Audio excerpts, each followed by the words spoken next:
الحمدللہ والصلاة والسلام علی رسول اللہ۔ جوتوں سمیت نماز ادا کرنے کا جواز۔ سوال کیا گیا ہے کیا ضرورت کی بنا پر جوتوں سمیت نماز ادا کرنا جائز ہے یا نہیں؟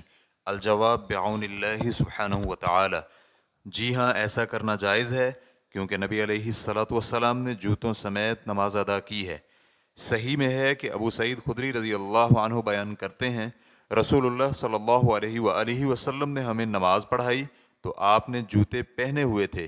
راوی کہتے ہیں تو نبی کریم صلی اللہ علیہ وآلہ وسلم نے جوتے اتار دیے تو لوگوں نے بھی اپنے جوتے اتار دیے۔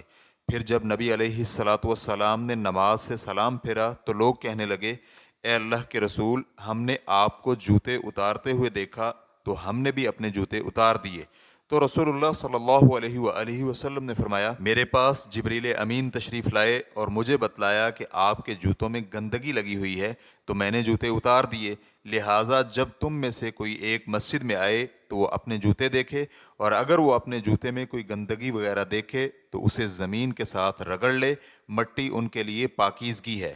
ابو داؤد حدیث نمبر 650۔ خلاصہ کلام یہ ہوا کہ جوتوں سمیت نماز ادا کرنا جائز ہے۔